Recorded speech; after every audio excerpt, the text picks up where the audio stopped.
Buenas tardes, ¿me escuchan, jóvenes? Sí, que se escucha. Perfecto. Espéreme un cachito. Hay varios de los compañeros que siguen pidiéndome que les inscriba.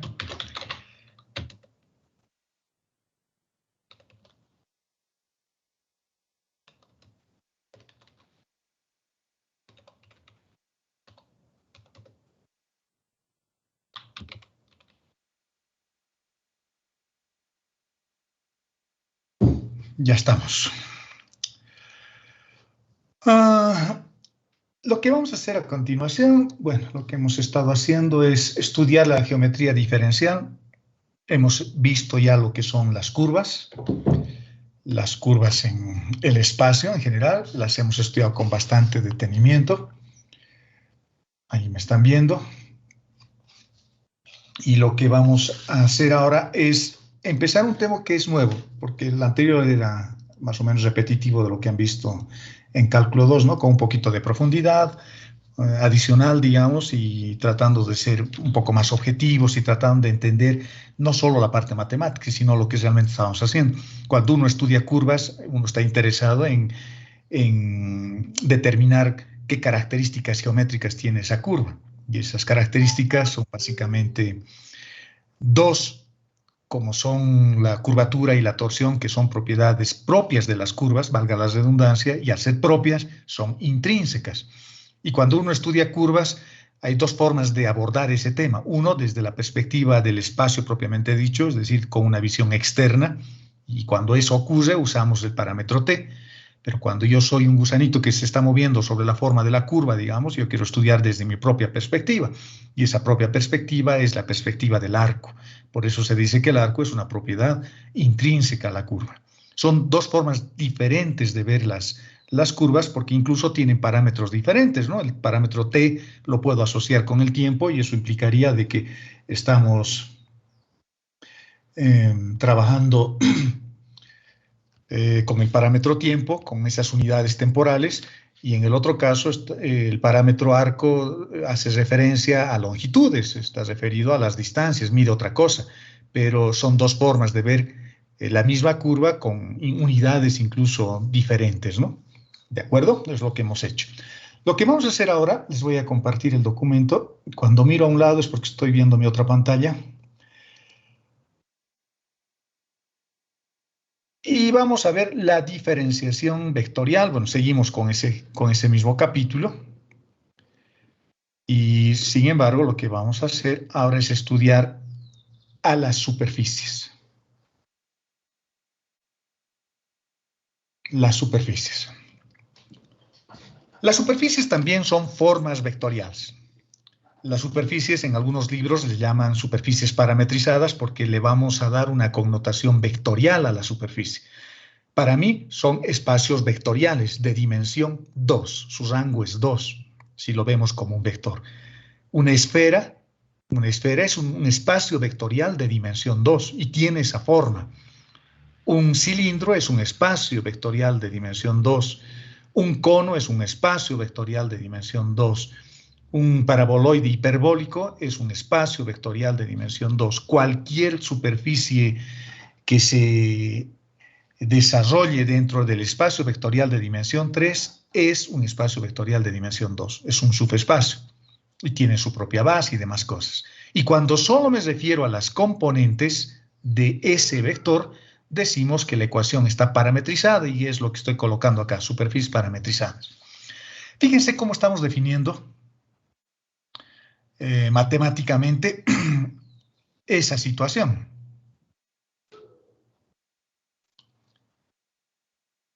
Son funciones vectoriales cuyo dominio de definición está en un espacio vectorial de dimensión 2, ese es su rango, pero viven en un espacio vectorial de dimensión 3. Es interesante eso, ¿no? Bueno, y es lógico, ¿no? Porque fíjense, este es el espacio cartesiano rectangular donde hemos definido todo lo que estamos haciendo, donde estás dentro de este espacio vectorial de base canónica IJK, todo lo que estamos haciendo, subespacios incluso con geometrías diferentes, y en este espacio, por ejemplo, vive un cilindro o un cono. El cono es, en sí mismo es un espacio vectorial de dimensión 2, pero está viviendo en un espacio vectorial de dimensión 3, y eso es a lo que hace referencia esta parte, porque yo voy a tener vectores que van a partir del origen de coordenadas y van a llegar hasta el cono. Y estos vectores le van a ir dando forma al cono. Estos vectores que le dan forma al cono es el espacio vectorial de dimensión 3, porque estos vectores están en el espacio. ¿De acuerdo? Están en el espacio. Pero el cono en sí mismo es un espacio vectorial de dimensión 2, porque el cono vamos a definir solo a partir de dos parámetros. Esto es bien interesante. Cuando teníamos curvas, solo necesitábamos un parámetro, ¿no? Y ese parámetro era el parámetro tiempo o el parámetro arco. Pero ahora en un espacio vectorial de dimensión mayor y con un espacio vectorial de dimensión 2 que hace referencia a la superficie, necesito dos parámetros. Es como un tejido. Es como un tejido. Es como una chompa. Cuando solo tengo un hilo, puedo trazar curvas. Y eso es un parámetro, el parámetro t, digamos, en distintos instantes. Pero cuando tengo otro parámetro, empiezo a tejer.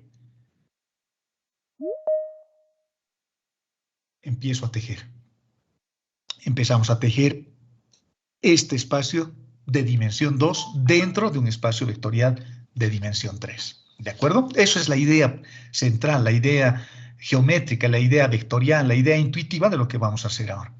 Por lo tanto, mi función va a ser igual que las funciones que definían las curvas con esos dos parámetros que hemos estudiado, solo que ahora cada una de las variables va a tener dos parámetros. El parámetro U, que me va a permitir tejer, digamos, ese tejido que estoy haciendo para construir la superficie, para un valor U sub 1, U sub 2, U sub 3, etcétera, etcétera. Es como tejer una chompa. Y la otra, las líneas verticales o las líneas horizontales, dependiendo cómo lo vean ustedes, serán las otras hebras de mi tejido que me va a permitir tener ahora una superficie. Es bien interesante, ¿no? Antes tenía solo curvas, por lo tanto solo podía definir esa curva a través de un parámetro. Ahora tengo dos parámetros y con esos dos parámetros puedo tejer esta superficie de dimensión 2 que puede tener cualquier forma geométrica, puede ser un cono, puede ser un cilindro, puede ser una esfera. ¿De acuerdo? Ahora, como en cualquier espacio vectorial que se precie de ser al menos decente, tenemos que definir o tenemos que ver que el rango donde va a existir mi superficie tiene que ser diferente de 0. Es decir, tengo que demostrar que el rango es 2 para una superficie. Y eso se consigue haciendo un producto vectorial. El producto vectorial está asociado a áreas, ¿no? Y cuando yo tengo un área entre un vector que es este y otro vector, y estos vectores no son paralelos, lo que estoy haciendo es definir el área de un paralelogramo. Ahora, esas áreas las voy a ir formando, las voy a ir construyendo a lo largo de estas líneas, como vamos a ver más adelante. Aquí tengo un vector y aquí tengo otro vector. Y entre esos dos estoy formando un área. Por lo tanto, es rango 2. Tiene que ser rango 2.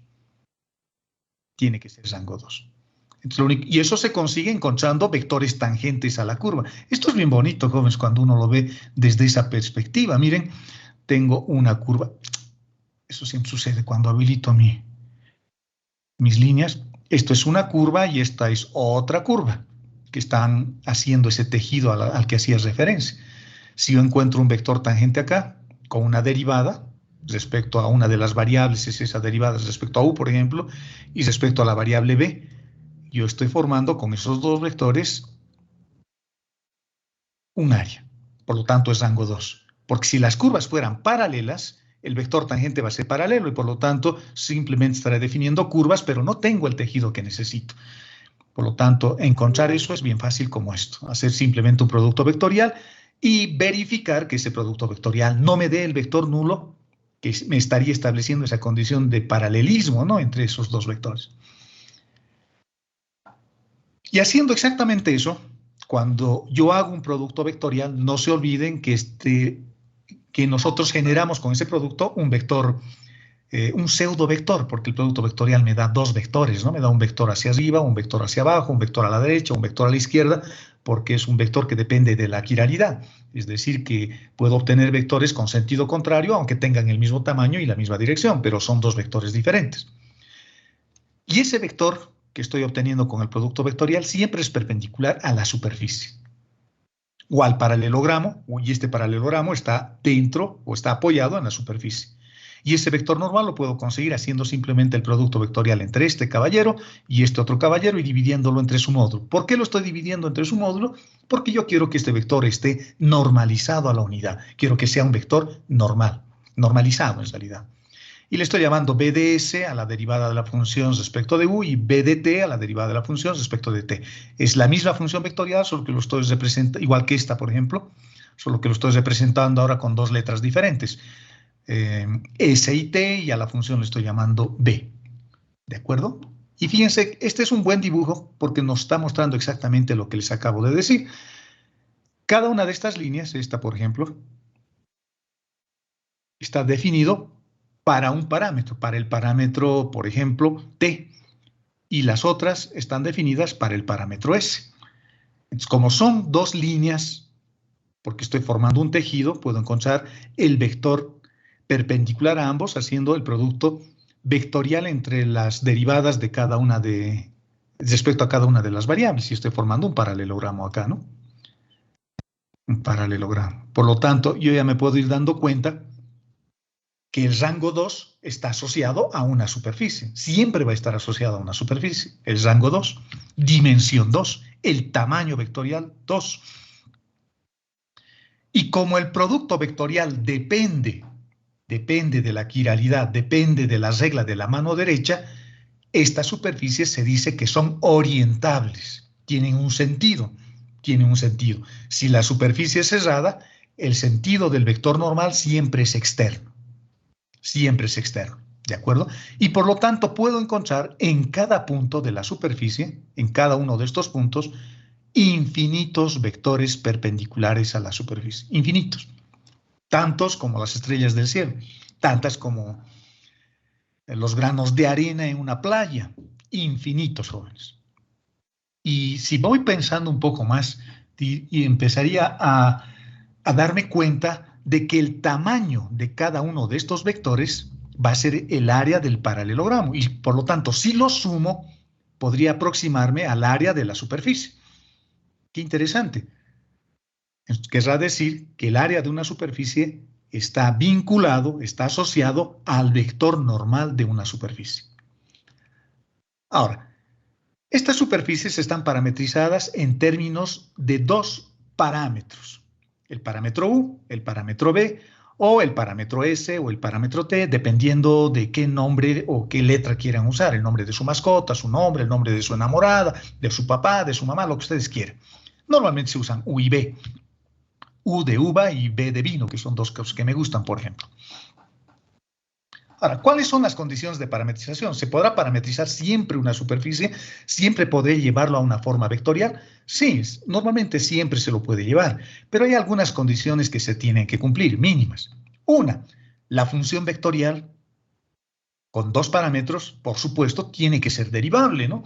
Porque si no puedo derivar, no voy a poder encontrar la derivada de b respecto de t o la derivada de b respecto de s, no voy a poder hacer mi producto vectorial, etcétera, etcétera. Tiene que ser derivable. Esa es la primera condición. Dos, debería ser inyectiva. Inyectiva quiere decir que debería haber una correspondencia biunívoca 1 a 1. Un parámetro o un par de parámetros, un vector en realidad, formado por los parámetros u y b, debería estar asociado solamente a un punto de la superficie, no a dos, para que sea función. De otra forma sería solo una relación. Tercera condición, tiene que ser rango 2, no puede ser rango 3. Eso veían en álgebra lineal también, cuando calculaban el rango como la cantidad o la dimensión del espacio columna, o el número de filas que tiene una matriz, ¿no? Una cosa así. Veamos un ejemplito. Esas son las únicas tres condiciones. Son condiciones bien sencillas. Tiene que ser derivable, debería haber una correspondencia 1 a 1 y el rango tiene que ser 2. Veamos un ejemplo. Este es un buen ejemplo de una función parametrizada. Es una forma vectorial de una superficie. Y esa forma vectorial me están diciendo que es esta. A ver, ¿quién me dice que se llama esta superficie? A ver, alguien de la clase. Antes de que se duerman de hambre o de sueño o de aburrimiento. ¿Qué superficie? ¿Qué se llama esto?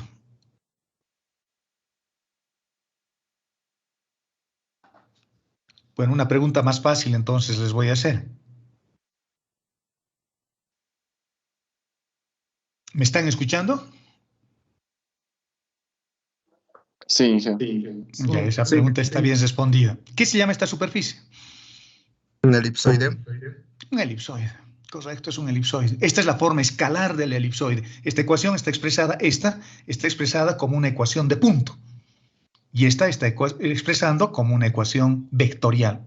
Igual que una circunferencia. Una circunferencia era x al cuadrado más y al cuadrado igual a 1 o igual al radio. Pero también tiene su forma vectorial. No sé, 2 veces por el coseno de t, 2 veces seno de t. Tiene su forma vectorial. Acá estoy haciendo exactamente lo mismo. No hay ninguna diferencia. Y me están dando además unas condiciones para saber de dónde a dónde varía U y de dónde a dónde varía B. Y si me acuerdo un poco de cálculo 2, esto se parece mucho a las ecuaciones esféricas, a los límites en las variables esféricas, ¿no? Y estoy queriendo ver si esto es una parametrización para este elipsoide. Veamos. Cada uno de estos términos, porque esto no se olviden que es un vector, cada uno de estos términos es una componente. Una componente, segunda componente, tercera componente. Primero. Segundo, es un vector. ¿En qué base está? Eso es lo primero que tengo que preguntarme también cuando uno estudia espacios vectoriales para no confundirme. ¿En qué base estoy trabajando? No se olviden que los vectores siempre requieren de una base. Los vectores no son vectores libres que andan por el mundo o por el espacio interestelar. Los vectores necesitan de un sistema de referencia y ese sistema de referencia me lo da la base. Es el que pone orden al caos que existiría si no existiese una base. Mientras no me digan otra cosa, todo tiene que estar en base canónica. Este es un vector en el espacio en base canónica. Y por lo tanto, las variables que yo utilizo en base canónica son las variables x, y z. Por lo tanto, esto debería ser x, esto debería ser y esto debería ser z parametrizados. Cada una de ellas, de esas variables parametrizadas. Y es lo que hacemos, ¿no? X, y z.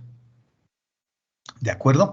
Lo que voy a hacer es reemplazar simplemente x, y z en las ecuaciones del elipsoide. X vale esto elevando al cuadrado, y vale esto elevando al cuadrado, y z vale esto elevando al cuadrado. Vamos a simplificar. Fíjense, en el numerador voy a simplificar un poquito, porque este a puedo cancelar con este. Este b al cuadrado puedo cancelar con este, y el c al cuadrado puedo cancelar con este, y me quedan simplemente los términos del numerador. En los términos del numerador, el seno al cuadrado puedo factorizar, porque este tiene seno al cuadrado, este tiene seno al cuadrado, y me queda una cosa como esta, por el teorema fundamental de la trigonometría, esto vale 1, y me queda este que depende de U, con este que depende de U, y se satisface la ecuación. Quiere decir que la forma vectorial es igual que la forma escalar, porque esta forma vectorial satisface esta ecuación, se iguala con 1. Por lo tanto, por lo menos, ahora yo sé que esta es una parametrización válida. Responde a la ecuación de esto que conozco. ¿De acuerdo? Primera condición. Sea diferenciable. Veamos. ¿Esta función será diferenciable? Veamos. Tengo funciones senoidales y cosenoidales en las componentes de la función vectorial. Eso quiere decir que es diferenciable, ¿no? La función seno siempre es diferenciable y la función coseno también. Por lo tanto, siempre voy a poder derivar, al menos una vez. Por lo tanto, es diferenciable. Entonces, ya está. Se cumple también esa condición. Veamos si es inyectiva. Para que sea inyectiva, debería haber un solo valor de ángulo de elevación y un solo valor de ángulo de azimut que me den el mismo punto en el espacio, el mismo vector, la misma componente. Veamos con el primer caso, con la primera componente. Voy a suponer que tengo dos ángulos, el ángulo sub 1 y el ángulo b sub 1. Y un ángulo u sub 2 y b sub 2, y que me están dando el mismo resultado. Voy a ver si eso es posible. O sea, la misma componente, la primera componente, pero estoy evaluando en dos ángulos aparentemente diferentes. Uno es u sub 1, b sub 1 y el otro es u sub 2 y b sub 2. Ángulo de elevación, ángulo de azimut. ¿De acuerdo? La tercera componente lo mismo, y para la segunda componente lo mismo, y la tercera componente también lo mismo. Vamos a ver si las tres componentes están definidas solo para un valor U sub 1 y solo para un valor B sub 1, que no existe U sub 2 y que no existe B sub 2. ¿De acuerdo? Vamos a ver eso. De la primera ecuación o de la tercera ecuación, fíjense, yo puedo darme cuenta o puedo cancelar este C con este C. Es lo que estamos haciendo acá. Este C con este C. Y me sale que el coseno de U sub 1 es igual al coseno de U sub 2. La única posibilidad para que eso suceda es que los ángulos sean iguales. Por lo tanto, no hay dos ángulos U, solo hay uno. O U sub 1 y U sub 2. Eso se llama inyectivo, ¿no? Eso lo reemplazo en la primera ecuación. Como ya sé que U sub 1 es igual a U sub 2, ya puedo cancelar algunas cosas. Podría cancelar este seno con este seno. Y me queda coseno de B1 igual a coseno de B2. Por lo tanto, B1 es igual a B2. Por lo tanto, se cumple esa condición de inyectividad propio, digamos, de las estructuras algebraicas que uno estudia en Mate 100, ¿no? Veamos si es rango 2. Veamos si es rango 2. Bueno, sí va a ser rango 2. No hice ya el ejercicio porque lo único que tengo que hacer es agarrar este vector, derivarlos respecto de U, derivarlos respecto de B y hacer el producto vectorial. Es largo, me ha dado flojera, es largo, pero es diferente de 0. Es más, les puedo decir cuánto va a salir. Esto es igual al jacobiano generalizado del sistema esférico. Va a salir ese resultado. A, B, C, R al cuadrado por el coseno del ángulo de elevación. Eso va a salir diferente de 0. ¿De acuerdo? Por lo tanto, estoy verificando con este pequeño ejemplo que la parametrización es correcta, es inyectiva, la función es diferenciable y es rango 2. Por lo tanto, esta es una forma válida para expresar vectorialmente a una superficie como una función vectorial. Perfecto. Pero ¿qué pasa si me lo dan así a la función y yo quiero hallar una parametrización? Yo quiero llevarlo a su forma vectorial. Las formas vectoriales siempre son más poderosas, son más manejables, me abren el horizonte, veo o trabajo dentro de un espacio vectorial. En cambio, las ecuaciones escalares de punto como esta que tengo súper rayada acá, tienen más limitaciones. Es más difícil de manipular. En mi opinión, por supuesto, en mi opinión. ¿Qué pasa ahora entonces si tengo una superficie como esta y quiero llevarla a su forma vectorial? Antes de que lo quiera llevar a su forma vectorial, una pregunta para la clase, otra pregunta para la clase. ¿Qué superficie es esa? X al cuadrado más y al cuadrado más z menos 2 elevado al cuadrado igual a 4. ¿Qué superficie es esa? Espero que me contesten mientras tomo un poco de agua. ¿Una esfera? Una esfera. Correcto. Correcto, jóvenes. Es una esfera. ¿Pero es una esfera centrada en el origen de coordenadas o no? No. Ya, no. Acá hay otro elemento importante que hay que tomar en cuenta. Una superficie, jóvenes, puede parametrizarse de distintas formas. No hay una única forma de parametrizar. Y en esta esfera puedo parametrizarla hasta de 2 formas. Y tal vez hasta de 3. Y todas van a ser válidas mientras cumplan las condiciones de diferenciabilidad, si son inyectivas y si son rango 2. Para parametrizar una superficie, una forma sencilla de hacer es apoyarnos en lo que hemos aprendido en cálculo 2, vale decir, acordarnos de las coordenadas cilíndricas o de las coordenadas esféricas. En este caso, al tener una esfera, como ustedes mismos lo han reconocido, posiblemente la parametrización en coordenadas esféricas sea más fácil. Es decir, llevarlo a la forma esférica, llevarlo a la forma vectorial, mejor dicho, apoyándome en las coordenadas esféricas. Pero también lo puedo llevar a una forma vectorial apoyándome en las coordenadas cilíndricas. Y en muchos casos es hasta más fácil las coordenadas cilíndricas que las esféricas. Fíjense, lo voy a parametrizar en coordenadas cilíndricas a esta función vectorial. Y no se olviden, tienen que aparecer 2 parámetros, no pueden haber 1, porque si apareciese 1 es una curva. Y si aparecen 3, sería una hipersuperficie, un espacio vectorial que ni en la semana de ingeniería nos imaginaríamos, ¿no? O en carnavales que está una semana. Así después de haber bailado mucho y haber festejado mucho. Cuando estemos viviendo un espacio vectorial de dimensión 4, tienen que aparecer solo dos, porque estamos hablando de una superficie. Tiene que haber un tejido. Esta esfera va a ser como un calcetín que lo voy a tejer con 2 hilos, con 2 palillos. Eso significa rango 2. Lo que voy a hacer es agarrar mi ecuación, nuestro super amigo que es la esfera, que es este. Voy a simplificarlo un poquito, voy a desarrollar este término cuadrático y me voy a quedar con una cosa como esta. Fíjense que aquí aparece la ecuación de una esfera, centrada en el origen de coordenadas, y hay un término de desplazamiento. Pero no lo voy a parametrizar usando coordenadas esféricas, lo voy a parametrizar utilizando coordenadas cilíndricas. Interesante, ¿no? Voy a meter una esfera dentro de un cilindro, eso es lo que estoy haciendo. Lo que estoy haciendo es una cosa como esta, para que se entienda mejor gráficamente. Tengo mi esfera que está trasladada respecto del origen de coordenadas, y a esta esfera lo voy a meter, o la voy a meter mejor. Tengo una amiga que me corrige cuando hablo femenino y masculino, porque siempre yo hablo en masculino, todo. Lo voy a meter dentro de un cilindro a nuestra esfera. La vamos a meter dentro de un cilindro a nuestra esfera. ¿De acuerdo? Y las coordenadas cilíndricas son estas. Ya sabemos, las conocemos. En coordenadas cilíndricas, z se mantiene constante. Por lo tanto, como tengo acá un término que puedo parametrizar en coordenadas cilíndricas, porque x al cuadrado más y al cuadrado es igual a radio al cuadrado, eso lo dejo como radio al cuadrado, z se va a quedar como está, z se queda como está. De esta ecuación es más fácil despejar el radio, despejo el radio en términos de z, y esto que hemos encontrado como radio en términos de z lo voy a meter acá, en las coordenadas cilíndricas.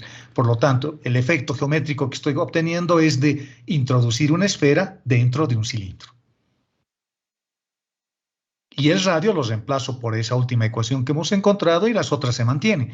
Tita se mantiene para el coseno, tita se mantiene para el seno, el radio lo estoy reemplazando con esta ecuación que hemos encontrado, y ya tengo la forma vectorial de mi esfera trasladada en el origen de coordenadas, respecto al origen de coordenadas, y utilizando como parámetros a z y a tita. En este caso, u tendría que ser z o tita, y b z o tita. Pregunta, ¿quién debería ir primero? ¿Debería ir primero tita como u, o debería ir primero z como u?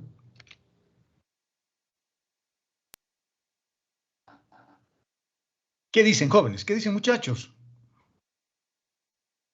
No se olviden que cuando hablamos de espacios vectoriales, el orden de las variables es importante, porque estamos trabajando en sistemas de giro derecho. Por lo tanto, por ejemplo, en el plano, en el espacio x, y, z, la primera variable es x, la segunda variable es y, la tercera variable es z. Cada una de esas variables está asociada a un índice numérico 1, 2 o 3. Y en coordenadas cilíndricas también existe un orden. La primera variable siempre es el radio, la segunda variable siempre es el ángulo, y la tercera variable siempre es z. Z siempre está al final de todos, ¿no? Z es el menos querido. Por lo tanto, para mí, u debería ser el ángulo, y b debería ser z. ¿De acuerdo? Entonces, ahora ya no tengo variables tan generales como u y b, ahora tengo variables identificadas con su nombre, ¿no? U es el ángulo y b es z. Como tengo dos parámetros, esos dos parámetros me están configurando la forma vectorial de una esfera trasladada respecto del origen de coordenadas. ¿Cuál será su dominio de definición? El ángulo tiene que dar una vuelta completa. Por lo tanto, debería variar de 0 a 2pi, partiendo del eje X, ¿no? El eje X es el eje rojo acá. Bueno, partiríamos de acá en realidad y daríamos una vuelta así. Y Z va a variar desde 0 hasta 4. Este dibujito lo he hecho en el GeoGebra, lo podríamos haber hecho en MATLAB también. Y Z siempre va a variar de 0 a 4, porque solamente hasta Z igual a 4 existe la esfera. Si ustedes dibujan esta esfera, esa esfera... según los ejes, fíjense, si x vale 0 y y vale 0, z va a valer 4 y 0. Voy a resolver un sistema de ecuaciones. Este voy a resolver, ¿no? Este. Y voy a cortar en 4 y voy a cortar en 0. Por lo tanto, su dominio de definición va de 0 a 4. Y el ángulo va a dar una vuelta completa. Por lo tanto, si yo hago variar θ de 0 a 2pi y z hago variar de 0 a 4, voy a dibujar esta esfera. Pueden hacer la prueba en MATLAB. Dibujen en MATLAB.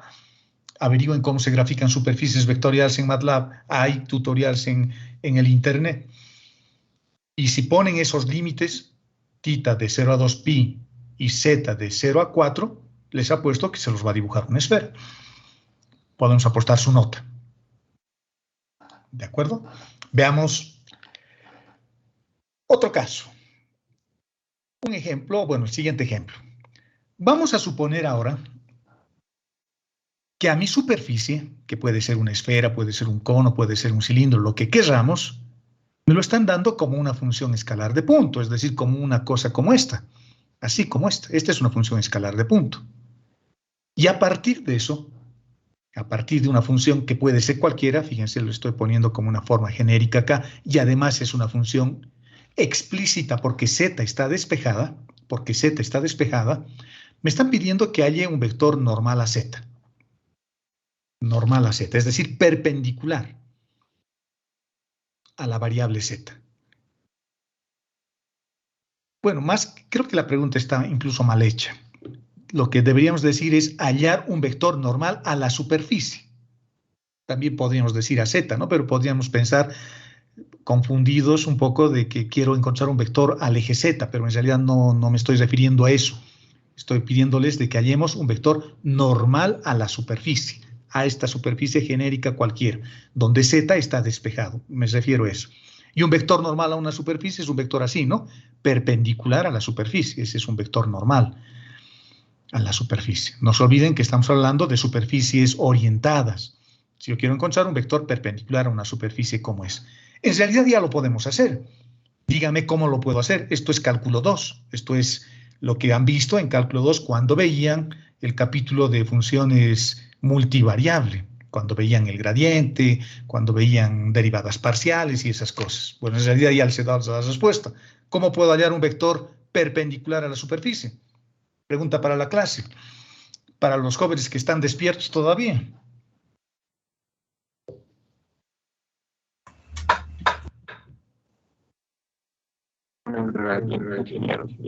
Con el gradiente, perfecto. Para empezar tendría que volverlo una función implícita, ¿no? Y luego con el gradiente encuentro un vector perpendicular a la superficie. Y es el gradiente, el género de esa palabra es masculino, es el gradiente. ¿De acuerdo? Muchas veces decimos la gradiente, o sea, cometen los mismos errores que yo a veces, pero es el gradiente. Lo que voy a hacer es lo siguiente, voy a parametrizar esta superficie utilizando un método que se llama parametrización de Monge. ¿Y en qué consiste esa parametrización de Monge? No se olviden de que estas superficies tienen que estar parametrizadas en función de dos variables, que pueden ser cualesquiera, el radio, el ángulo, u, v, o también pueden ser x y y. Y dos parámetros. Lo que tengo que hacer es poner z en términos de x y de y. Y de hecho ya me lo han dado. Ya me lo han dado. Z está como una función que depende de x y de y. Por lo tanto, lo único que voy a hacer es utilizar el vector de posición. Este es el vector de posición. X, Y, Z, que puede representar una curva si X, Y y Z dependen de dos parámetros, o perdón, de un parámetro, que puede ser intrínseco o extrínseco, y si de X, Y y Z dependen de dos parámetros, va a ser una superficie. Y estoy usando la base canónica, quiere decir que el vector que estoy formando está en base canónica, son variables de la base canónica, X, Y y Z. X lo voy a dejar como X nomás, y lo voy a dejar como y nomás, pero a z lo voy a reemplazar por la función que es una función f que depende de x y de y. Cuando hago eso, cuando utilizo el vector de posición y reemplazo z por las variables x y y, usando esta función, a eso se le llama parametrización de Monge. ¿De acuerdo? Es la parametrización de Monge. Monge con G. Entonces ya tengo mi forma vectorial. Voy a usar la forma vectorial y no el gradiente para encontrar ese vector perpendicular a la superficie. ¿Qué es lo que tengo que hacer? Tengo que hacer las derivadas. Voy a derivar esta función respecto de x. Y la derivada de esta función respecto de x va a ser la derivada de x respecto de x, 1, la derivada de y respecto de x, 0, porque y no depende de x, solo z depende de x y de y la derivada de z respecto de x va a ser f de x. Y eso lo tengo que multiplicar en producto vectorial con la derivada de todo esto respecto de y. La derivada de esto respecto de y es 0, la primera componente, porque x no depende de y. La derivada de y respecto de y vale 1. Y esta función f minúscula depende de x y depende de y. Por lo tanto, encontraré su derivada parcial respecto de y. Y tenemos nuestros dos vectores. Ahora, lo que tengo que demostrar es que esto no sea 0, ¿no? Porque si es 0, no sería rango 2 y por lo tanto no sería una superficie. Haciendo el producto vectorial, si ustedes se acuerdan este método, bueno, no sé si han aprendido, es en realidad lo mismo. Anulo esta fila y formo un menor. 0 por f de y es 0 y f de x por 1 es 1. Como estoy yendo en sentido contrario, pongo menos 1. Luego, esa línea verde lo desplazamos acá y no se olviden que por la expansión de Laplace ahora tengo que cambiarle el signo, ¿no? Voy a tener 1 por f de x, es f de x negativo ahora, menos 0. Bueno, el 0 no tiene signo y no hay problema, así que ya tengo eso. Y luego la línea lo desplazo hasta acá y tengo un tercer menor en la dirección de acá y eso me da simplemente 1. Es lo mismo. Y esto el resultado. Fíjense que el resultado es diferente al vector nulo, por lo tanto es rango 2 y por lo tanto es una superficie. El vector normal lo voy a encontrar unitario derivando este vector, perdón, normalizando este vector, ¿no? Normalizando este vector. Y eso quiere decir tener el vector, que lo estoy expresando acá como una terna ordenada, es el mismo vector, dividido entre su módulo. Y si ustedes se acuerdan, esto, lo que tengo aquí arriba es el gradiente, que lo puedo poner también así, z respecto de x, z respecto de y, porque no se olviden de que z es igual a f de x, y. Y ya tengo una expresión para encontrar vectores normales unitarios en términos de o a partir de una función que no era un vector. Lo he vuelto vector usando parametrización de Monge.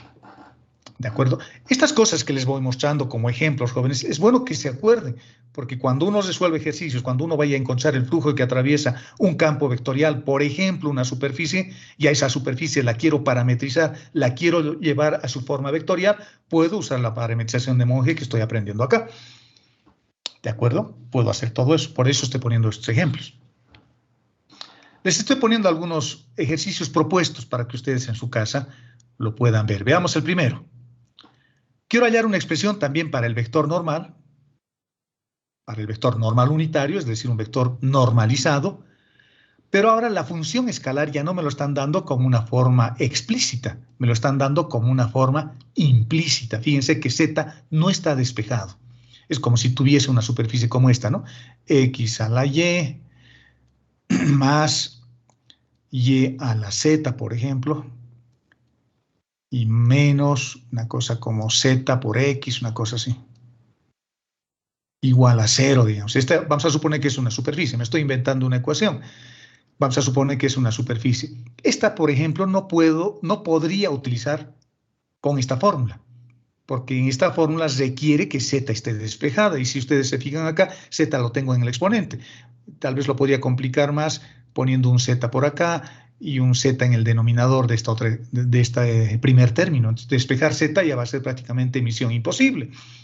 Y no tiene sentido, ¿no? No me voy a pasar la vida despejando cosas, yo no soy matemático, yo voy a ser ingeniero. Entonces, esta formulita en realidad ya no me serviría, porque aquí requiere que z esté despejado. Lo que les estoy proponiendo en este ejercicio es de que, ¿qué pasa? ¿Cómo encuentro cuando la superficie está dada así? ¿Cómo sería su forma vectorial? ¿Cómo encuentro estas cosas? ¿De acuerdo? Lo que hay que hacer es derivación implícita, ¿no? Cálculo 2, para encontrar las derivadas. El otro ejemplito, el 5, es que si tengo una función que es derivable, una función f, entonces todos los planos a esta superficie, a esta función que es una superficie, que todos sus planos tangentes, hay que demostrar que son espacios vectoriales de dimensión 2. ¿De acuerdo? O sea, habrá que utilizar posiblemente este método, encontrar el vector y ver que su rango sea 2. Y luego les estoy pidiendo encontrar la parametrización para esta superficie. A ver, ¿quién me dice qué superficie es esta?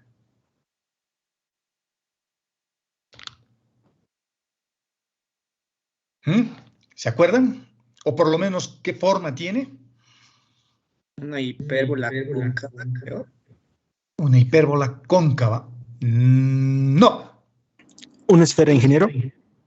Esfera. A ver, ¿en qué se parece este menos al más que debería ser para que sea esfera? No puede ser esfera, no es esfera. Una superficie de manto, ingeniero. Una superficie, perdón, no le escuché bien. Una superficie de, no sé, no me acuerdo cómo se llama, de manto Ya. Voy o a de hacer el doble dibujo. hoja. Voy a hacer el algo dibujo así. y ustedes me van a decir cuál de ellos es. ¿Es así? Como una manzana comida. Bueno, no es necesario acordarnos los nombres, ¿no? Pero por lo menos debería poderme reconocer por su dibujo. ¿O será así?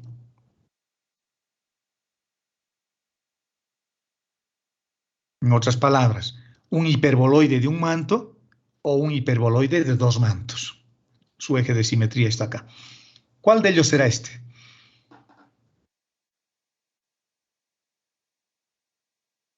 De la derecha, ingeniero.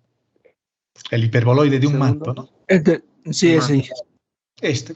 Para darnos cuenta, fíjense, tenemos que hacer solamente esto, miren. No hay Z. No hay Z. Intersección con el plano Z igual a 0. Una circunferencia de radio 1 debe estar acá. No hay X. Tengo Y al cuadrado menos Z al cuadrado igual a 1. Una hipérbola puede ser esta. Una de las ramas de la hipérbola. Por lo tanto es esta, ¿no? Si hubiese un signo menos acá sería este. El hiperboloide de dos mantos. ¿De acuerdo? Entonces busquemos una parametrización para esta función. Ahora, para hacer parametrizaciones siempre piensen en lo que les he comentado hace rato. Si yo fuese carpintero y quiero ir a comprar madera y quiero construir este taburete, este asientito se parece mucho a los asientos de las personas que venden celulares en la Eloy Salmón, ¿no? Muchos hemos ido por ahí, tal vez hasta tengamos una tienda por ahí y a veces nos fijamos que hay unos asientitos más o menos parecidos a este hiperboloide de un manto. Cuando vayan por la Eloy Salmón o si tienen una tienda ahí y se sientan, dirán, me estoy sentando sobre un hiperboloide de un manto. Cuando yo quiero construir esto, si yo soy un carpintero, una madera para construir esta que podría comprar podría ser una madera así, una esfera. O podría comprarme un cilindro y sobre eso empezar a tallar.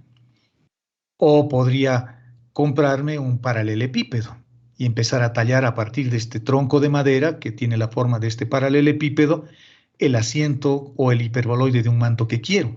A ver, si yo fuese el carpintero o todos nosotros fuésemos el carpintero, ¿cuál de estas figuras rosadas, geométricas que he dibujado es mejor? Se adecua mejor al hiperboloide de un manto.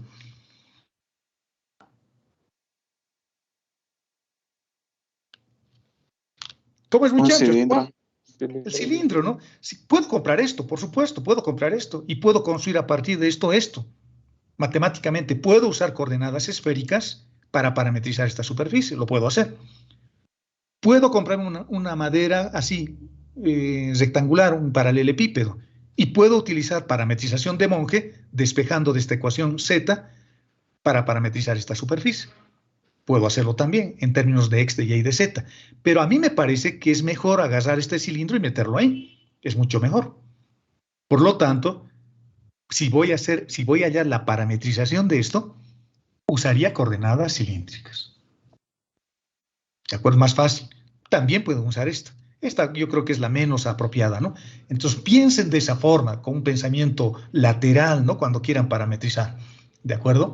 Así se parametriza. Y viendo la parametrización cilíndrica, ya sea hasta el dominio de definición, el ángulo dará una vuelta y Z variará desde menos infinito hasta infinito para darle forma a este paraboloide, a este hiperboloide de un manto.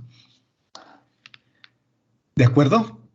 Así se debería pensar, ¿no? Siempre divirtiéndonos, siendo carpinteros alguna vez, siendo albañiles en otra vez, porque todo esto es geometría. Y la geometría no lo han inventado los matemáticos propiamente dicho, ¿no? La geometría la han estudiado seguramente los que construían las pirámides, los que querían demarcar un determinado terreno, o sea, la gente común y corriente, como nosotros, ¿de acuerdo? No los genios matemáticos. Hemos visto de que cuando yo defino una superficie y tengo un vector normal a una superficie, el tamaño de ese vector, del vector normal a la superficie, es equivalente al área del paralelogramo. Por lo tanto, si yo tengo la forma normal de un vector, su forma normalizada, el vector normal unitario a una superficie, seguramente ese vector lo puedo usar en mi propia ventaja para calcular el área de una superficie. Ya no como en cálculo 2. En cálculo 2 allá vamos proyectando la superficie sobre algún plano coordenado. Pero ¿qué pasa ahora si yo tengo la superficie en términos de una función vectorial? Entonces, si tengo eso, si tenemos eso, aprovecharemos los productos vectoriales, porque los productos vectoriales están asociados a áreas de paralelogramo, ¿no? Fíjense esto, que se ve en cálculo 2 en el primer capítulo.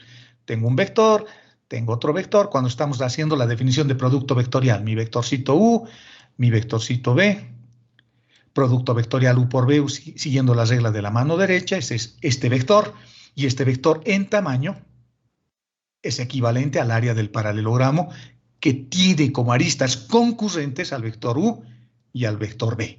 Concurrentes, me refiero a que parten de este mismo punto, concurren en ese mismo punto.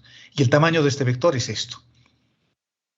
¿De acuerdo? Entonces, voy a hacer eso porque si me acuerdo de lo que hice hacia arriba, más arriba, yo podía encontrar vectores normales a la superficie con productos vectoriales. Por lo tanto, el vector normal es el área de la superficie, solo que ahora tengo que sumar muchos vectores normales, infinitos. Voy a empezar haciendo eso. Voy a tomar eso que teníamos hacia arriba, el dibujo que teníamos arriba, que les acabo de mostrar. Tengo la función vectorial parametrizada en términos de dos parámetros, t y s. La función vectorial se llama b. Estoy suponiendo de que es rango 2, porque su producto vectorial no es el vector nulo. Encuentro el diferencial total. ¿Por qué estoy encontrando el diferencial total? Porque si yo tengo una superficie grande como esta, y tengo un vector grande acá, normal a la superficie que hemos obtenido con dos vectores tangentes a la superficie, el área que voy a encontrar del paralelogramo va a ser tangente a la superficie. A estas superficies se les llama manifolds también en inglés. Superficies manifolds o manifolds en inglés. Pero no se va a ajustar exactamente su forma a la superficie, ¿no? Yo quiero que esta superficie, este paralelogramo, sea lo más pequeñito posible para que se adapte directamente como si fuese un puntito sobre la superficie. Por eso estoy trabajando con formas diferenciales. Y la forma diferencial de este vector va a ser la derivada del vector respecto de t por el diferencial de t, vectorialmente, porque ya estoy haciendo el producto vectorial, la derivada del vector b respecto del arco por el diferencial. No necesariamente es el arco, es ese, cualquier parámetro. Me quedo con los vectores en producto vectorial, el área, pero como estoy multiplicándolo por formas diferenciales, esta área se va a volver un punto y por lo tanto va a acomodarse perfectamente a la forma de la superficie. Ya no va a aparecer un plano tangente, ¿no? Si esta es la superficie, el plano tangente o el paralelogramo podría ser así, si fuese muy grande.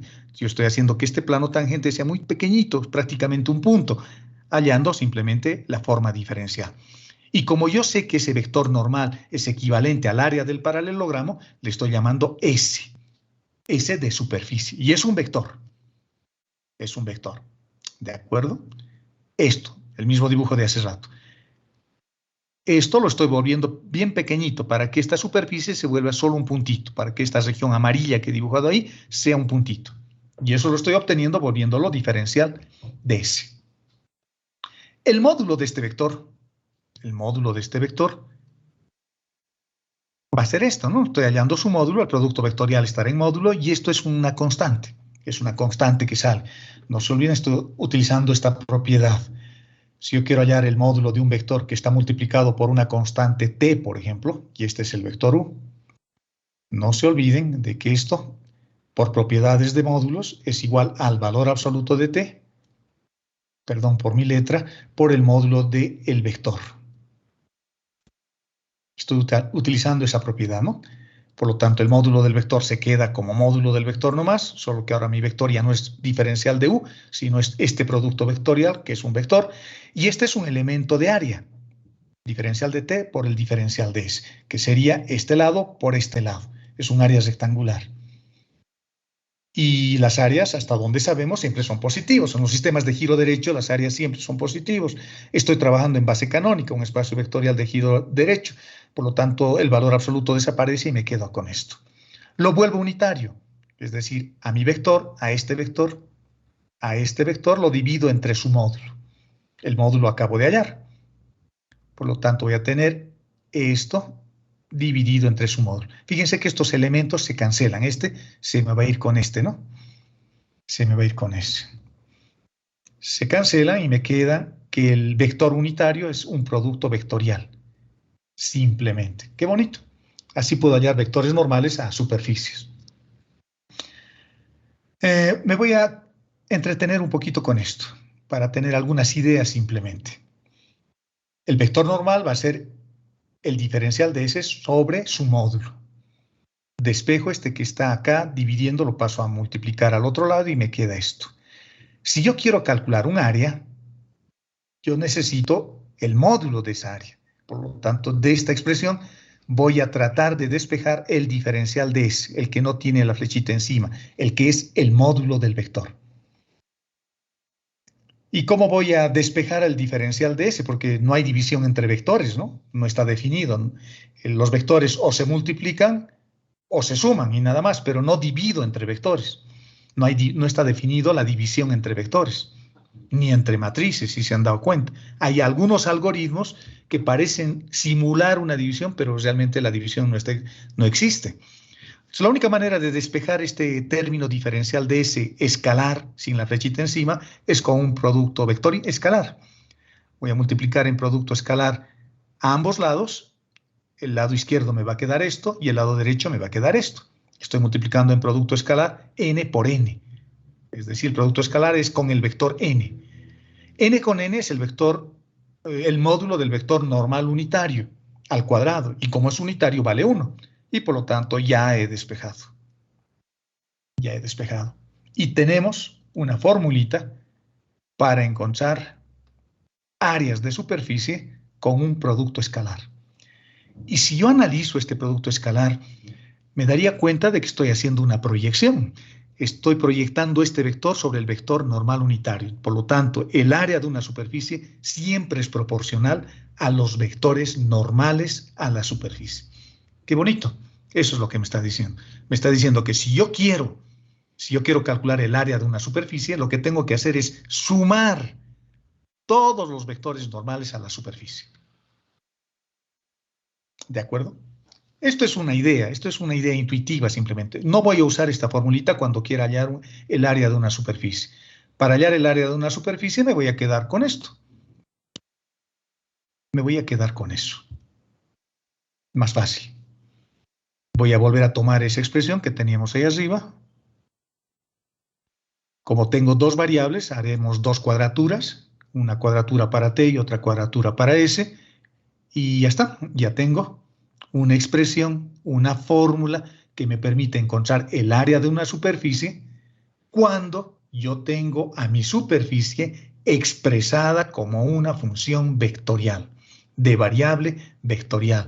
Una función que tiene o que usa dos parámetros a la entrada, el parámetro U y el parámetro B, o el parámetro T y el parámetro S al que hemos hecho referencia en este caso, y a la salida yo voy a tener un vector de tres componentes, porque esta mi superficie vive en el espacio. Es como tender la cama, jóvenes. Ese es un buen ejemplo de lo que es una superficie. Imagínense que yo tengo mi cama así, y que se tiende, vamos a suponer, una vez al año.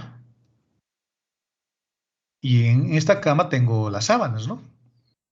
Las sábanas. Y cuando yo tiendo y sacudo mi sábana, la sábana forma una superficie como esta. Su dominio de definición es esto. Una superficie sobre el colchón. El colchón es un espacio vectorial de dimensión 2. Es una superficie, es plano. Pero el dominio de definición me está permitiendo encontrar una superficie que sería esta que tengo acá arriba, que es el colchón que estoy la sábana que estoy sacudiendo. Ese es un buen ejemplo. Y es un ejemplo que no me estoy inventando. Hasta en los libros aparece este ejemplo.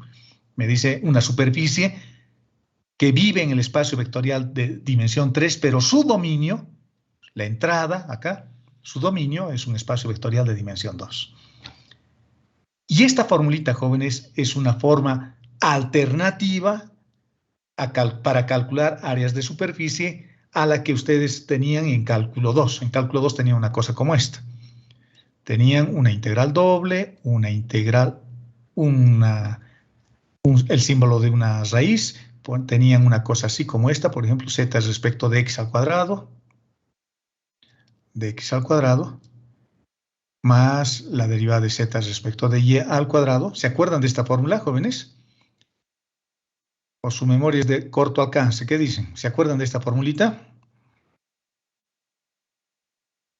Esto han de ver el anterior semestre. Sí. ¿Se acuerdan, no? Esto, calculaban áreas de superficie, sí. Agarraban esta superficie, lo proyectaban sobre su dominio de definición y colocaban límites acá. Pero tenían que construir esta cantidad subintegral que es adimensional, no tiene dimensiones, es simplemente un factor de escala, porque yo voy a colocar límites en el plano XY, y con este factor de escala lo que estaría en realidad encontrando es el área de este otro, del que tengo aquí arriba, porque es más grande, y este es el factor de escala.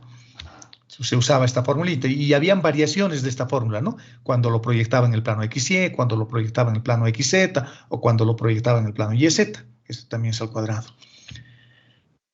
Y nada más.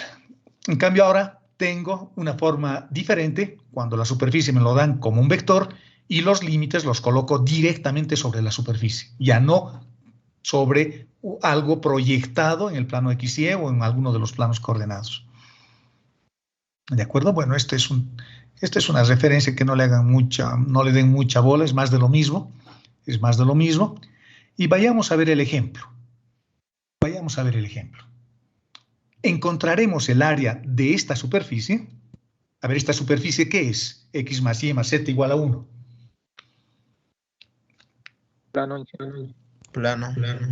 Plano, correcto. Este plano, a ver, ¿qué dimensión? Si lo veo como espacio vectorial, ¿qué dimensión tiene?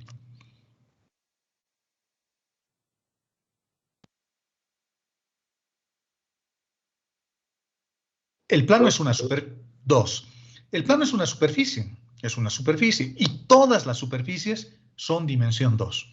Una esfera es una superficie, dimensión 2. Un cono es una superficie, dimensión 2. Un cilindro es una superficie, dimensión 2. Un paraboloide hiperbólico, dimensión 2. Todos son dimensión 2. Las dimensiones 3 son volúmenes. La esfera es solo una burbuja, es hueca por dentro. Por lo tanto, es dimensión 2. Es como si agarrara mi plano y le doy la forma de una esfera, pero por dentro está hueco. Cuando yo pudiese entrar dentro de la esfera como si fuese un minero hasta el centro de la Tierra, ahí se vuelve dimensión 3, porque aparte de moverme sobre la superficie, puedo entrar dentro de la esfera, y eso sería dimensión 3. ¿De acuerdo? Si yo estoy queriendo encontrar el área de este plano, pero que está dentro de un cilindro, entonces más o menos sería mi dibujo así. Tendría mi plano, es un dibujo esquemático, ¿no? No es muy pretencioso, digamos.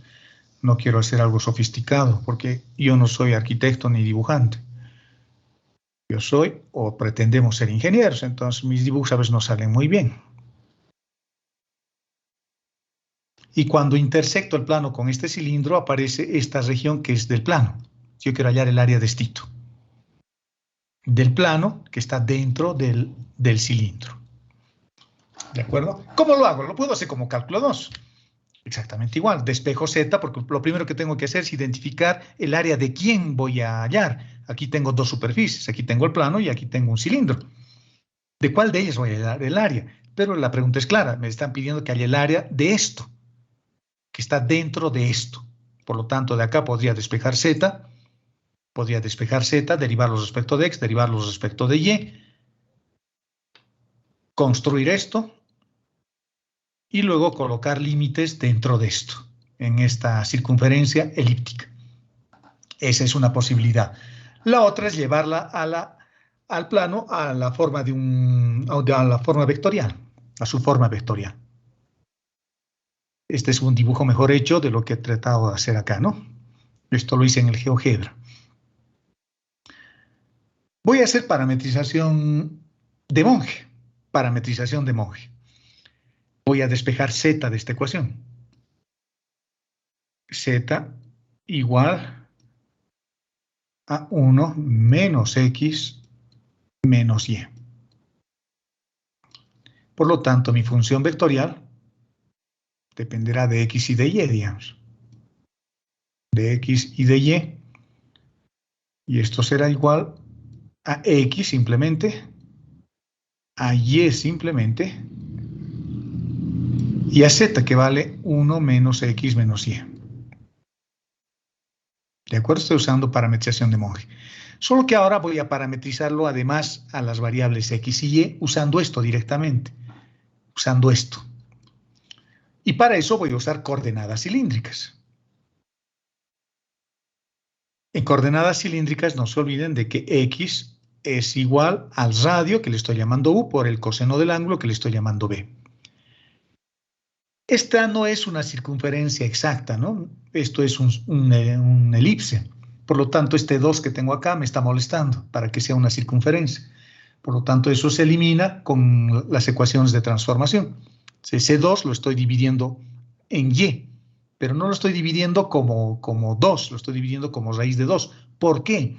Porque cuando yo quiera parametrizar voy a hacer lo siguiente. Voy a tener r coseno del ángulo, eso es x, bueno, le he llamado u al radio y al ángulo le he llamado b en el ejemplo que estoy haciendo, pero en polares o en cilíndricos es así. Este 2 me molesta, por lo tanto yo pondría más. En lugar de y voy a colocar r seno del ángulo.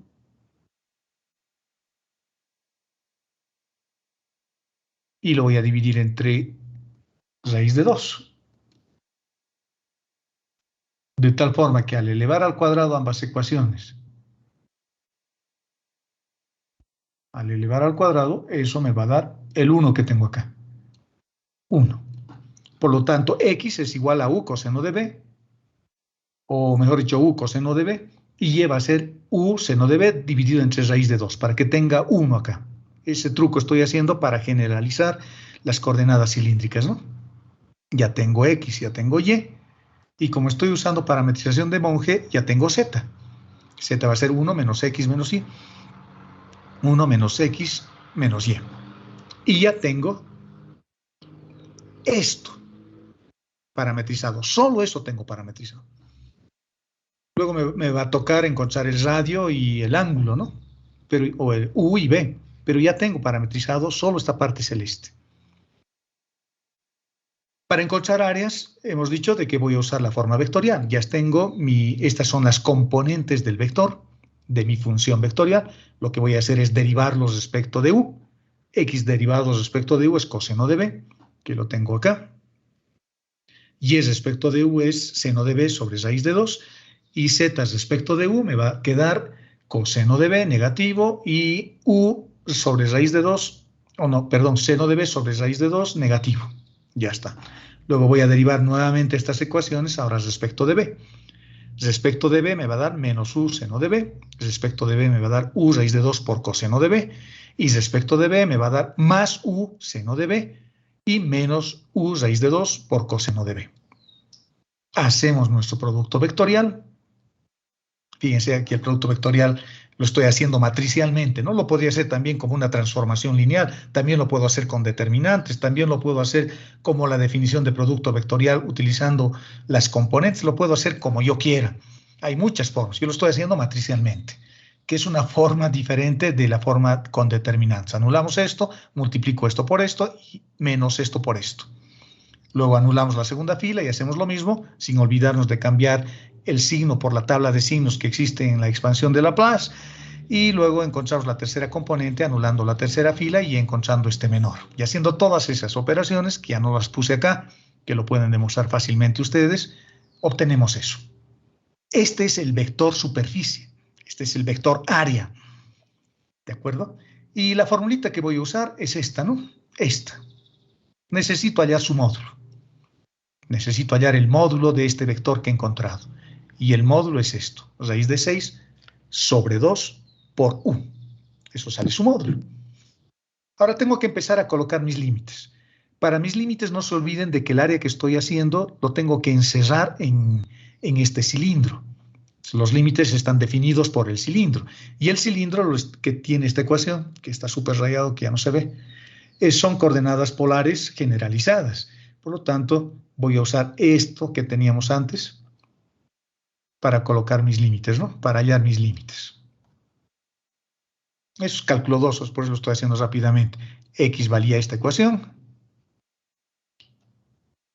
En lugar de Y voy a reemplazar esta otra que teníamos como ecuación o como parametrización para la variable Y, sin olvidarme del 2 que tenía por delante. Y ahora en lugar de colocar menor o igual, voy a simplemente trabajar con la condición de frontera, con la ecuación de frontera, igualándolo a 1, olvidándome del símbolo de orden. Ahora este 2 que tenía acá, como por arte de magia, se anula con este 2 que tengo en el denominador, porque está elevado al cuadrado, no se olviden, de donde yo obtengo que el radio vale 1. Y el ángulo dará una vuelta completa, de 0 a 2pi.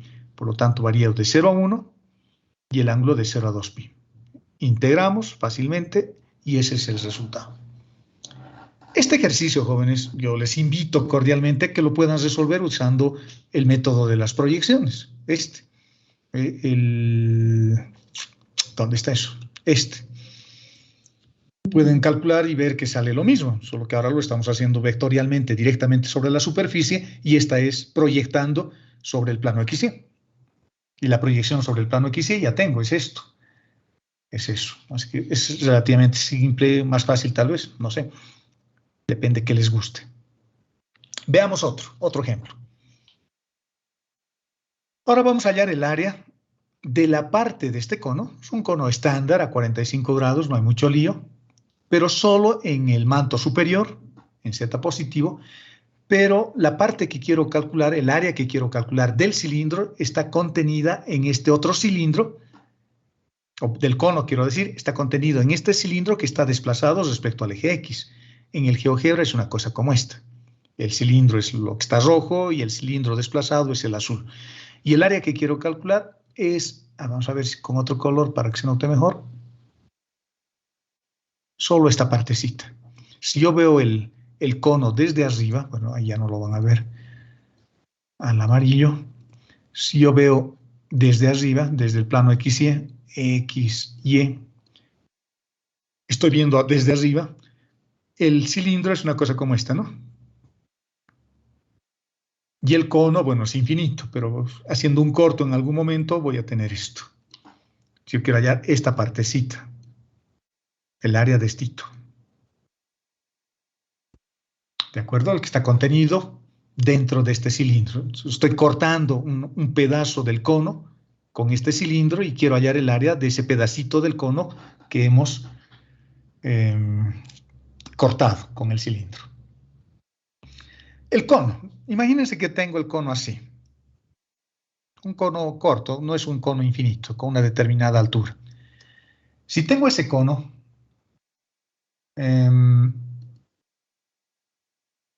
¿lo meto dónde? Vamos a ver, les voy a hacer algunos dibujos acá si me permite meter esto.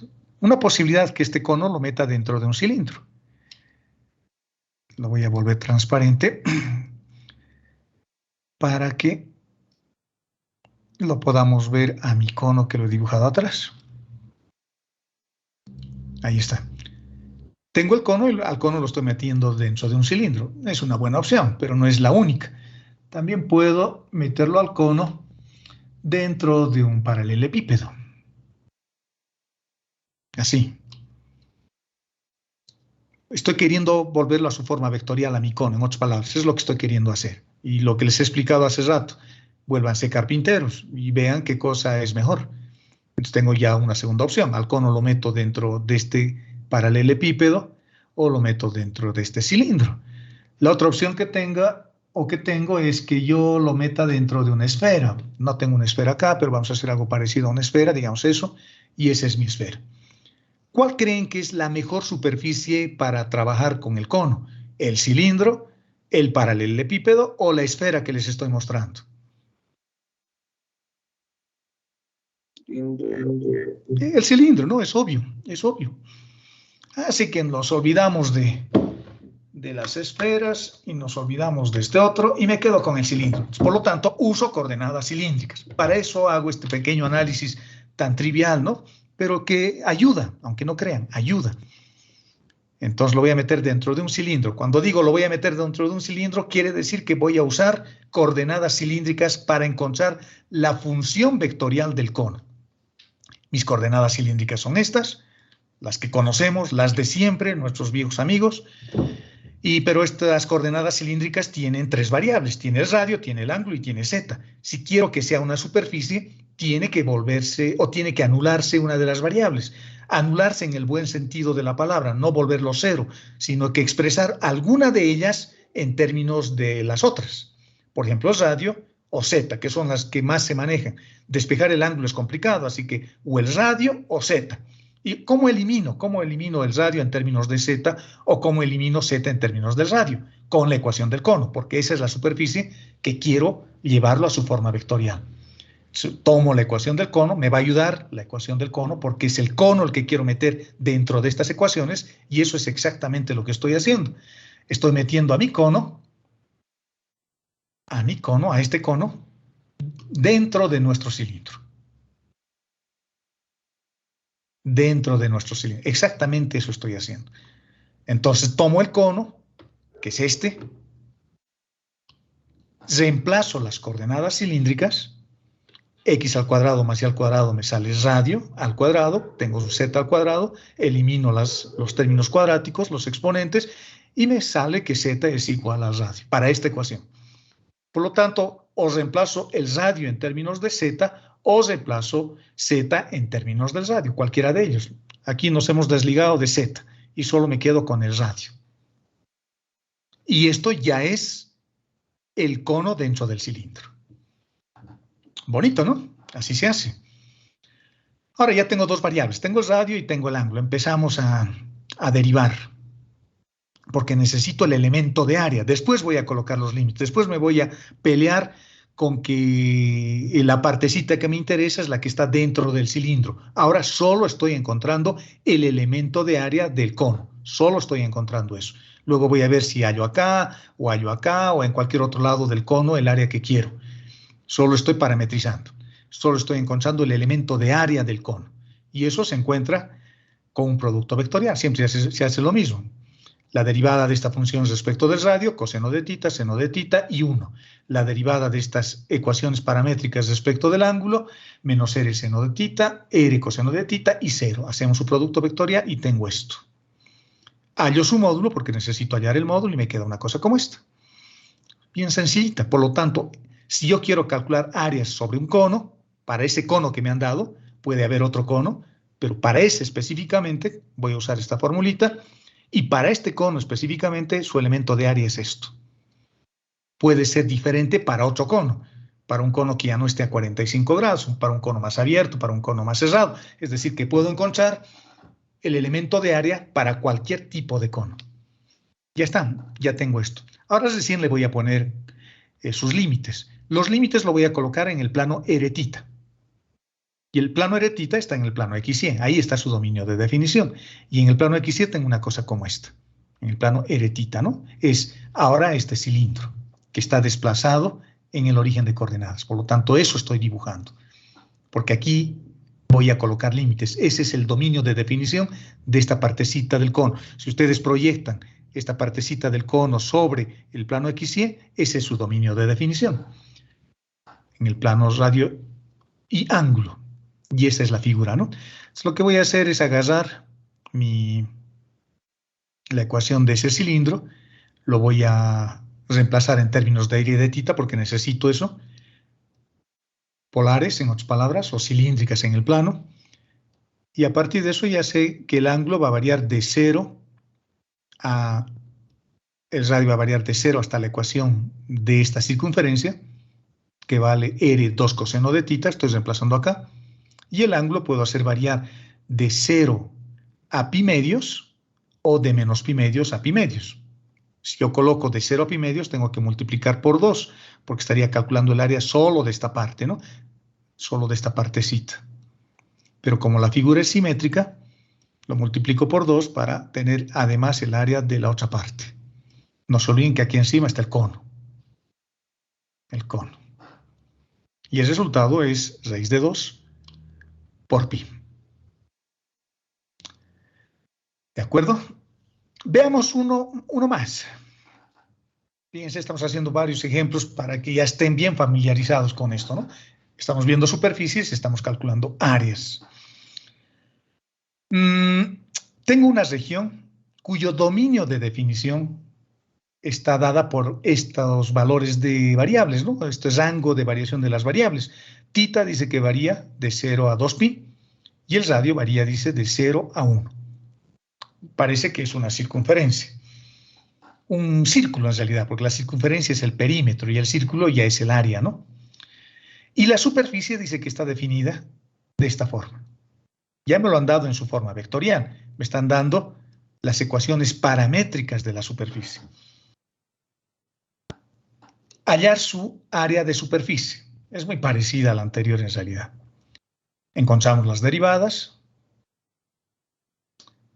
En realidad este ejemplo, jóvenes, este ejemplo que estoy haciendo acá, lo puedo resolver haciendo esto que hemos hecho, pero el ejemplo que les estoy poniendo es algo que les dije que no le prestemos atención todavía, a esta formulita. A esta formulita. En lugar de hacer todo esto que les estoy mostrando, alternativamente también puedo hacer uso o puedo encontrar ese producto vectorial haciendo esto.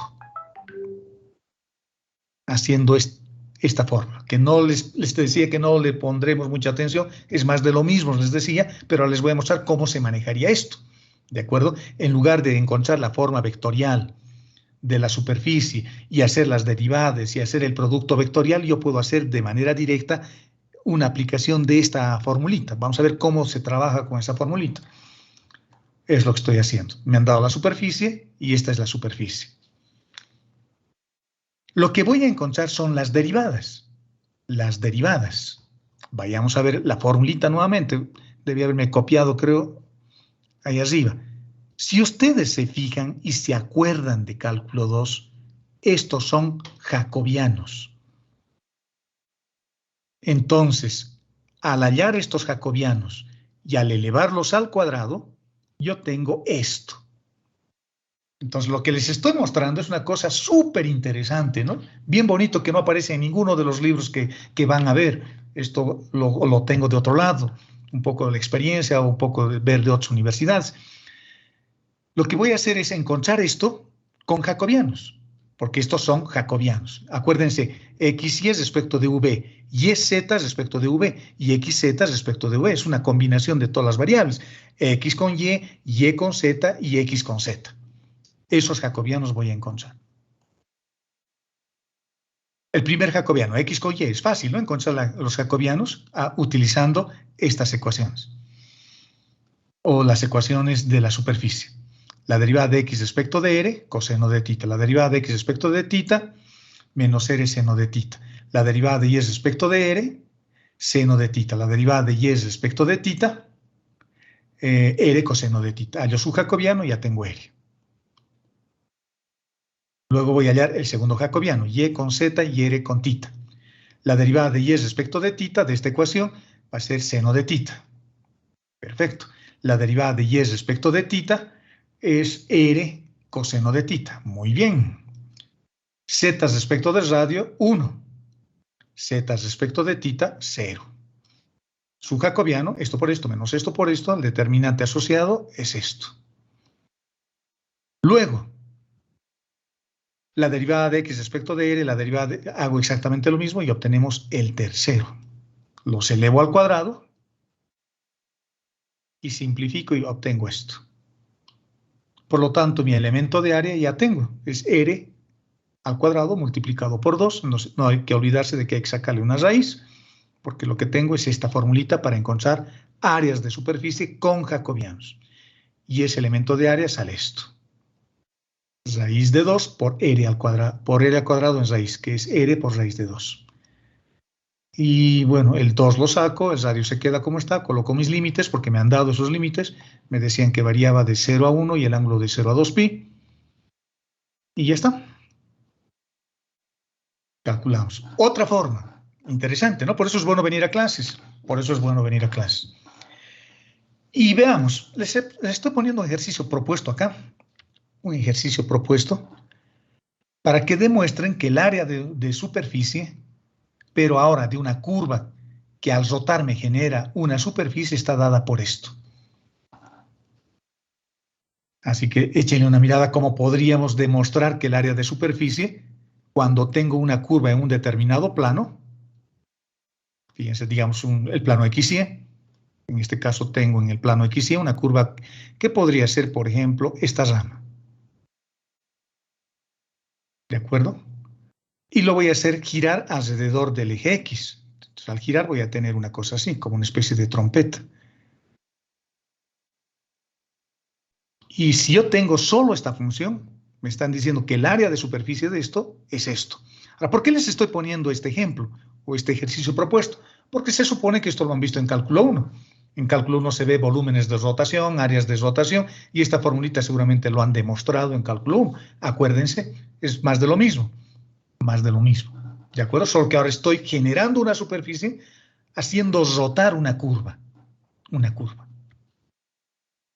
Pero lo puedo demostrar también a partir de unas matrices de rotación básicas que les voy a dar a continuación y que pueden usar, como les voy a mostrar más adelante, para demostrar también esto.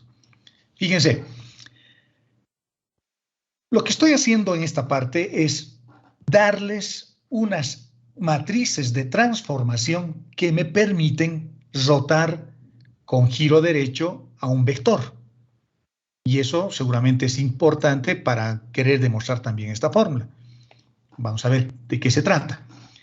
Imagínense que yo tengo un vector como este, Z', que le he llamado, pero en realidad no es Z', es el eje Z, que está girando en el plano XZ. Ha empezado a girar así, en giro derecho, y está girando alrededor del eje X. Si yo tengo un vector por acá, digamos, y quiero que este vector rote así, la matriz de rotación para conseguir esa rotación está dada por esta expresión. Ya no lo estoy demostrando, esto en álgebra lineal se demuestra. Ya no lo estoy demostrando. Y el ángulo de rotación es alfa, lo estoy midiendo sobre el eje X. Digamos que este vector rota 45 grados hacia este lado. Este vector. Entonces, ¿cómo hago eso? Fácil. Agarro el vector y lo multiplico por esta matriz y ya tengo un vector rotado. ¿De acuerdo? ¿Qué pasa si lo quiero rotar alrededor del eje Y? Ahora sí. Alrededor del eje Y. Si lo hago rotar alrededor del eje Y, la matriz de rotación es esta otra. Se los estoy poniendo ya como receta de cocina, ¿listo? Pueden tratar de demostrarlo, en algunos libros están demostrados. O también por su cuenta pueden tratar de demostrar. Alrededor del eje Z, más fácil, en el plano XY. ¿Qué pasa si quiero que ahora un vector rote sobre el plano XY? Su matriz de rotación es esta. ¿De acuerdo? Veamos cómo puedo usar estas matrices de rotación que les estoy poniendo como ejemplo para que yo pueda encontrar una superficie a partir de una curva de rotación. Más o menos lo que me piden en este ejemplo propuesto. Veamos un ejemplo para que vean cómo se utiliza esto. Vamos a suponer que estamos generando una superficie de revolución que la vamos a obtener al girar alrededor del eje X una curva que está dada por estas ecuaciones. Es una curva exponencial, ¿no? Una curva como esta. Así. Pues la función y igual a a la x es una función exponencial estrictamente creciente y está sobre el plano XY, por eso estoy poniendo z igual a 0, porque está en el plano XY. Porque si no aclaro y no pongo z igual a 0, yo debería dibujar como un cilindro esto. A y igual a e a la x, debería dibujarlo como un cilindro, pero es una curva, por lo tanto lo estoy intersectando con el plano z igual a 0. Hallar su parametrización como una función vectorial. Me están pidiendo que halle la forma vectorial de esa curva que al girar, o de esa superficie que la estamos obteniendo al girar esta curva en el plano XY. ¿De acuerdo? Para empezar, voy a empezar a hacer algunos trucos. Voy a usar algo parecido a la parametrización de Monge. Solo que en lugar de usar X le voy a llamar U para generalizar un poco la idea. Si quieren usar X igual a X, es lo mismo. Por lo tanto, fíjense lo que voy a tener. Que X sea U. Si X es U, Y por lo tanto ya va a ser E a la U. Y si yo pusiese Z igual a 0 acá, esto no es una superficie. Esto es una curva en el plano XY. Por lo tanto, no me serviría, digamos, ¿no? Querer hacer eso. Yo tengo que generar una superficie. Tiene que aparecer una variable más. Aquí solo tengo una, que es U o X. Solo tengo una. Tiene que aparecer una variable más. ¿Dónde están esas variables? En los ángulos. Tita, beta o alfa. ¿Sobre quién estoy girando? Estoy girando sobre el eje X. Entonces agarro mi matriz de rotación sobre el eje X y esto lo voy a multiplicar con el vector que he generado o con la curva que tenemos y que nos han dado. La curva en el plano XY, esta curva. Yo estoy multiplicando esta curva por la matriz de rotación. Aquí están las otras escritas más bonito, lo que he puesto acá a pulso. Agarro mi matriz de rotación, pongo la curva, a X le hemos llamado U, Y ya sabíamos, y la curva está en el plano XY. Multiplico y ya tengo la forma vectorial de mi superficie. Qué bonito, ¿no? Bien sencillo, fácil. Ahora, si yo quiero hallar su elemento de área, supongan que quiero hallar el área ya de esta curva, yo quiero hallar su área, no sé, digamos desde acá, en el intervalo de X que va de 1 a 2, por ejemplo, solo esta partecita, el área de esta partecita. Entonces, hallo su elemento de área, como hemos aprendido, o con jacobianos o haciendo el producto vectorial. Estoy haciendo el producto vectorial, obtengo el vector, hallo su módulo, que es este, se simplifica un poco y ya tengo su elemento de área. Ese es el elemento de área. Otra cosa es que sea fácil o difícil de integrar eso, ¿no? Es otra cosa. Yo no les voy a enseñar a integrar esas cosas. Pueden usar su máquina de calcular o alguna aplicación, pero ya puedo calcular un área. Y con eso damos por concluida nuestra clase del día de hoy. Superficies parametrizadas y áreas de superficie en su forma vectorial, con parametrización de Monge. Hemos aprendido a parametrizar superficies, hemos aprendido matrices de rotación para parametrizar superficies. Todo lo que hemos hecho ahora ha estado orientado a calcular áreas de superficie. ¿De acuerdo? A partir de una función, pero ahora función vectorial.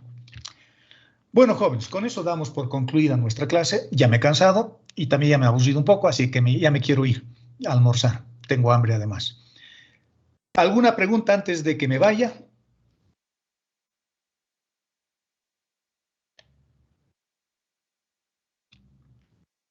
¿Ninguna pregunta? Ni siquiera qué día es hoy. ¿Todos entendido, jóvenes? ¿Me están escuchando? ¿Me están escuchando, no? Sí, que sí, que sí. Ya. ¿Han entendido? ¿Tienen alguna duda, jóvenes? Para mí va a ser un gusto, si tienen una duda, explicarles nuevamente. Pero si está claro, me alegro. Me alegro. Este documento ya lo tienen también en Teams, así que ya lo pueden descargar, ver, estudiar y pueden empezar a calcular todas las áreas de superficie que se les ocurra. A mí se me ocurriría decir, por ejemplo, para practicar, no necesito siempre un libro. Yo podría decir, voy a hallar el área de una esfera, pero a la esfera la voy a generar haciendo rotar a partir de una circunferencia sobre el eje X. Escribo la ecuación de una circunferencia, la hago girar sobre el eje X o sobre el eje Y o sobre el eje Z, va a ser lo mismo, y luego encuentro su elemento de área y calculo. Quiero encontrar el área de una trompeta, de la trompeta, por ejemplo, dada por una ecuación como esta. Y igual a 1 sobre X. Una función asintótica. Parametrizo utilizando estas matrices de rotación y encuentro el área de la trompeta que está dada por esta función asintótica, ¿no? Esa función asintótica, no sé, sería una cosa así, si X tiende a 0 y se hace muy grande, una cosa así. sea, hago rotar esto para X positivo y tengo una superficie rotada, o una parábola cúbica. Fíjense, el límite es el cielo. Toda la teoría ya la tiene, pueden hacer prácticamente cualquier cosa. Solo hará falta practicar un poquito. Un libro interesante también que les puede ayudar mucho es el libro Cálculo Vectorial de Claudio Pita Ruiz, es un autor mexicano. Es lindo libro, tiene cosas bien interesantes y hay harto de esto también, hay harto de esto. Y ese libro, el de Claudio Pita Ruiz, que se lo utiliza más en cálculo 2, digamos, que en análisis vectorial y tensorial, yo lo subí a la plataforma de Teams cuando doy cálculo 2. Lo subo ahí a ese libro. Tal vez lo puedan conseguir porque lo pueden descargar del internet ese libro. Y si no lo tienen, bueno, yo lo puedo subir la siguiente clase. ¿De acuerdo? Entonces les va a servir también porque hay harto de ejercicios ahí. Lo voy a subir entonces también, el Claudio Pita Ruiz. El Shaun también lo pueden usar. En el Shaun hay todo. Ya pueden empezar a hacer todo lo que quieran. Yo doy un poquito más de lo que está en el Shaun, ¿de acuerdo? No me quedo con el Shaun únicamente. Les doy mucho más de lo que está en el Shaun. Ok, muchachos, entonces vayamos a festejar compadres. ¿Hoy día es o era ayer? ¿No saben cuándo era compadres? ¿O es el siguiente jueves? ¿O ya ha pasado y me he perdido yo la fiesta? No, creo que era ayer, ¿no, compadres? La siguiente es comadres, así que seguramente la siguiente semana las chicas van a estar bailando de una pata.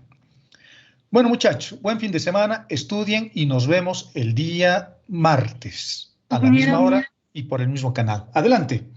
Quería preguntarle, me acabo de unir recién si tenemos ya auxiliar para pasar el día de mañana. No le he entendido nada. ¿Me puedes repetir, por favor? Ya tenemos auxiliar para el día de mañana. ¿Ah, ya tienen auxiliar? No, le estaba preguntando, es que recién me he unido a...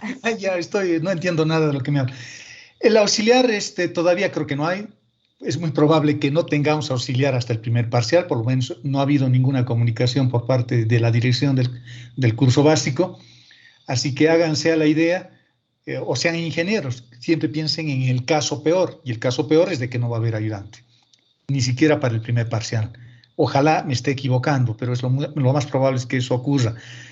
La siguiente semana, el siguiente sábado, no el siguiente, vamos a hacer una clase de ejercicios, ¿de acuerdo? Conmigo. Pero por su cuenta también tienen que hacer, un poco para ir reemplazando las actividades del ayudante. No estamos haciendo mañana porque mañana voy a hacer de cálculo 2 y cálculo 2 tampoco tengo ayudante. Así que la siguiente semana nos vamos a poner de acuerdo para hacer una clase de ejercicio el sábado, al mediodía o en la tarde. ¿De acuerdo, jóvenes? Así que háganse a la idea de que no van a tener ayudante. Y ni modos, ¿qué vamos a hacer? ¿No? Esa es la realidad. ¿Alguna otra consulta, muchachos y señoritas? Ninguna. Entonces, vámonos a almorzar. Buen provecho y buen fin de semana. Cuídense, jóvenes. Hasta luego, Hasta luego, ingeniero. Hasta luego, ingeniero. Hasta luego, muchachos. Hasta luego, jóvenes.